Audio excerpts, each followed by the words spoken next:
یزیدی ظلم کے خلاف انصار حسینی کی خواتین نے بھی اپنے اثار اور قربانیوں کے جوہر دکھائے۔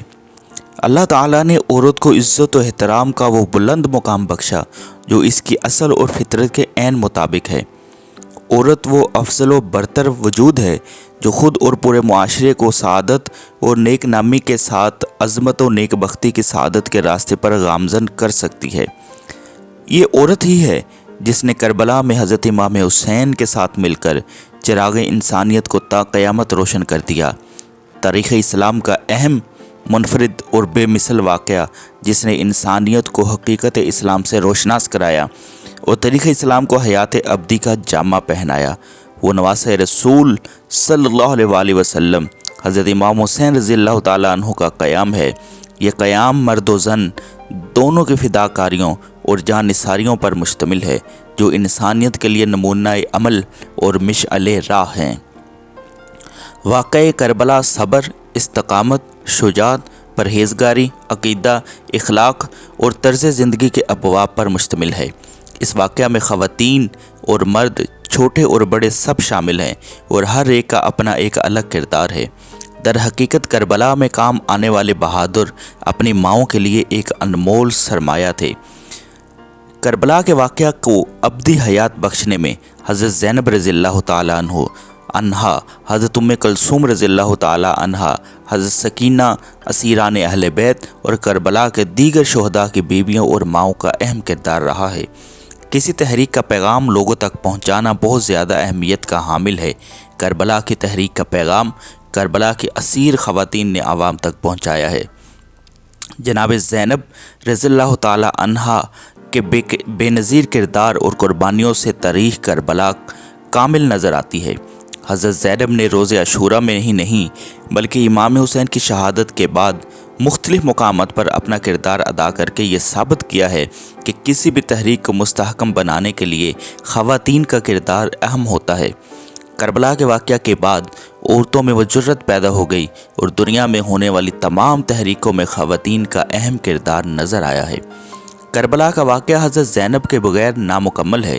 حضرت زینب رضی اللہ تعالیٰ عنہا کے علاوہ اور بھی خواتین کربلا کے میدان میں اپنا کردار ادا کرتی نظر آتی ہیں۔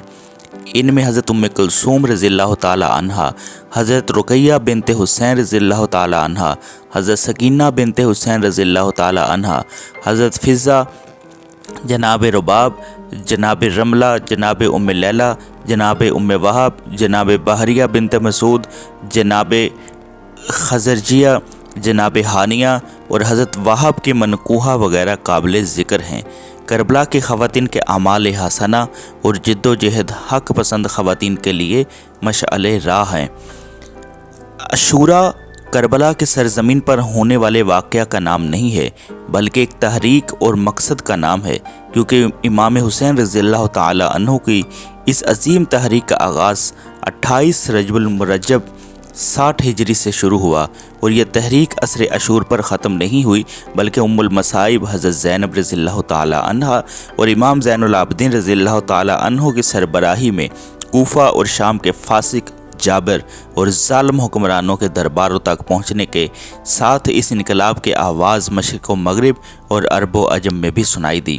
حضرت زینب رضی اللہ تعالیٰ عنہ کے خطبات سے کربلا کی تحریک کو قیامت تک اسی احساس کے ساتھ یاد رکھا جائے گا جیسے وہ صدیوں کی بات نہیں بلکہ کل ہی کا واقعہ ہے۔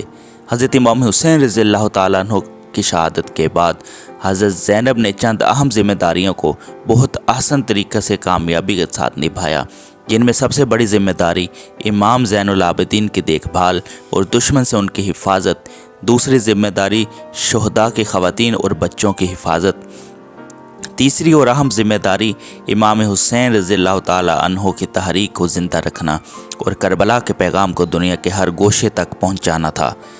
جہالت اور خوف میں دم توڑتی انسانیت کو زندہ کرنے کا جو مشن امام حسین رضی اللہ تعالیٰ عنہ مدینہ سے لے کر نکلے تھے، اس کو حضرت زینب رضی اللہ تعالیٰ عنہا کے کردار اور ان کی گفتار نے انجام تک پہنچایا۔